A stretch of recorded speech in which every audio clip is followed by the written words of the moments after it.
हमारा सबसे नजदीकी तारा सूरज आकाशगंगा में फैले अरबों तारों में से एक है। लेकिन सूरज के चारों ओर चक्कर लगाती है एक अनोखी चीज, शायद ब्रह्मांड का सबसे कीमती ग्रह पृथ्वी, वो एकमात्र स्थान जिसे हम जानते हैं कि वहां जीवन संभव है। ये खूबसूरत नीली संगमरमर की गेंद वो जगह है जहां से हमारी मानव यात्रा शुरू हुई। लेकिन पुराने समय के उन साहसी खोजकर्ताओं की तरह जो अपने क्षितिज से परे जाने का साहस करते थे, हमें भी अपने घर के आराम को छोड़कर अज्ञात की गहराइयों में कदम रखना होगा। वहां उस विशाल चमकीले गैस और धूल के बैंड के पार हमारा अंतिम गंतव्य है, मिल्की वे आकाशगंगा का केंद्र। सबसे पहले हम चंद्रमा को पार करेंगे, वो सबसे दूर का स्थान जहां इंसान ने कदम रखा है। फिर हमें सौर मंडल को पूरी तरह छोड़ना होगा और तारों के बीच के अंतरिक्ष में प्रवेश करना होगा। लेकिन आकाशगंगा के केंद्र तक पहुंचने के लिए हमें संभावनाओं की सीमाओं को पार करना होगा और ब्रह्मांडीय गति सीमा को तोड़ना होगा। हमें पहले से कहीं तेज यात्रा करनी होगी। वो धुंधला प्रकाश और गैस का बैंड जो सामने दिखाई दे रहा है, घर पर कई प्राचीन मिथकों और किंवदंतियों का प्रेरणा स्रोत रहा है। स्वर्ग में बहती एक चांदी की नदी, रात का आधार, पक्षियों का मार्ग। टेलीस्कोप के आविष्कार से पहले कोई भी इंसान मिल्की वे आकाशगंगा की असली प्रकृति को नहीं जान सकता था। अगर आप मिल्की वे को ऊपर या नीचे से देख सकें तो ये एक विशाल सर्पिल जैसी दिखेगी जिसमें सैकड़ों अरब तारे, गैस और धूल शामिल है। हमारा सौर मंडल इसके एक सर्पिल भुजा के अंदरूनी किनारे पर स्थित है जो आकाशगंगा के केंद्र से लगभग 26,000 प्रकाश वर्ष दूर है। ये एक ऐसी यात्रा है जो अंतरतारकीय अंतरिक्ष यान वॉयेजर 1 को 450 मिलियन से अधिक वर्षों में पूरी करनी होगी।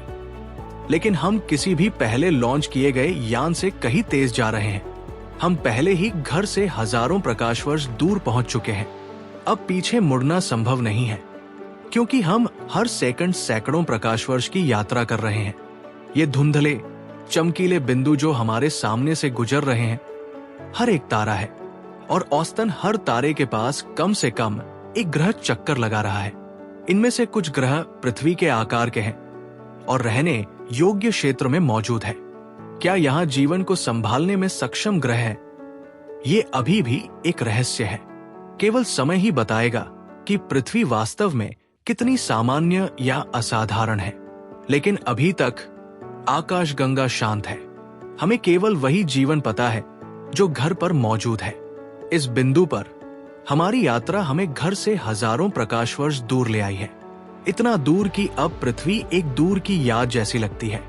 लेकिन हमें ज्यादा दूर नहीं जाना है क्योंकि सामने की उस चमकीली रोशनी में मिल्की वे आकाशगंगा का दिल है। जैसे जैसे हम धीरे धीरे करीब पहुंचते हैं, आप देखेंगे कि आकाशगंगा के केंद्र के आसपास तारे बहुत सघन हो गए हैं। इस क्षेत्र में तारे आमतौर पर एक दूसरे से कुछ प्रकाश सप्ताह की दूरी पर हैं, जबकि हमारे घर के आकाशगंगा पड़ोस में वे कई प्रकाश वर्षों से अलग हैं। यहाँ तारे इतने पास पास हैं कि अगर आप इनमें से किसी ग्रह पर खड़े हो तो हर रात एक चमकदार प्रकाश प्रदर्शन देखेंगे।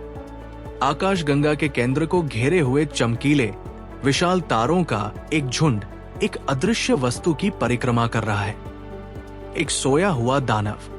ये तारे इतनी तेजी से घूम रहे हैं कि उनमें से कई इस रहस्यमयी वस्तु का एक चक्कर कुछ दशकों में पूरा कर लेते हैं, जबकि सूरज को ऐसा करने में 200 मिलियन से अधिक वर्ष लगते हैं। 26,000 प्रकाश वर्ष की यात्रा के बाद हमारा सफर अपने अंत के करीब है। सामने की वह चमकदार रोशनी सैजिटेरियस ए है, हमारा अंतिम गंतव्य और मिल्की वे आकाशगंगा का केंद्र। एक ब्रह्मांडीय राक्षस का घर, एक सुपरमैसिव ब्लैक होल, शायद आकाशगंगा का सबसे रहस्यमयी पदार्थ। सैजिटेरियस ए गुरुत्वाकर्षण का चरम परिणाम है। इसका द्रव्यमान सूरज से 43 लाख गुना अधिक है, जो मरकरी की कक्षा से भी छोटे क्षेत्र में संकेंद्रित है। हालांकि हम जो देख रहे हैं वो सुपरमैसिव ब्लैक होल नहीं, बल्कि इसके चारों ओर घूमता हुआ अत्यधिक गर्म पदार्थ है। वो घूमता हुआ मलबे का छल्ला एक्रीशन डिस्क कहलाता है, जो गैस और धूल का एक पतला प्रवाह है जो अभी ब्लैक होल में नहीं गिरा। इसके बजाय ये इवेंट होराइजन के चारों ओर एक चपटा घूमता हुआ बैंड बनाता है। वो बिंदु जहां से वापसी संभव नहीं। वो शक्तिशाली जेट जो अंतरिक्ष में बाहर की ओर निकल रहे हैं भी आंशिक रूप से एक्रीशन डिस्क द्वारा बनते हैं। जैसे ही ये पदार्थ सुपरमैसिव ब्लैक होल की ओर गिरता है, ये तेजी से घूमता है, गर्म होता जाता है और चुंबकीय क्षेत्र उत्पन्न करता है। एक घूमते हुए ब्लैक होल के साथ ये एक मुड़ी हुई शंकु में बदल जाता है, जो अंतरिक्ष में हजारों प्रकाश वर्ष तक फैलता है और घातक विकिरण की धाराएं निकालता है। अब हम अपनी यात्रा के अंत पर पहुंच गए हैं, मिल्की वे आकाशगंगा के केंद्र और इसके अराजक दिल तक। लेकिन ब्लैक होल के इवेंट होराइजन को पार करने वाले पदार्थ की तरह ये एकतरफा यात्रा है। अब पीछे मुड़ना संभव नहीं। हम बहुत दूर आ चुके हैं। क्या आपको पृथ्वी से मिल्की वे आकाशगंगा के केंद्र तक की ये महाकाव्य यात्रा पसंद आई? अगर हां, तो कृपया लाइक बटन दबाएं, नीचे कमेंट सेक्शन में मुझे बताएं और सब्सक्राइब करने पर विचार करें।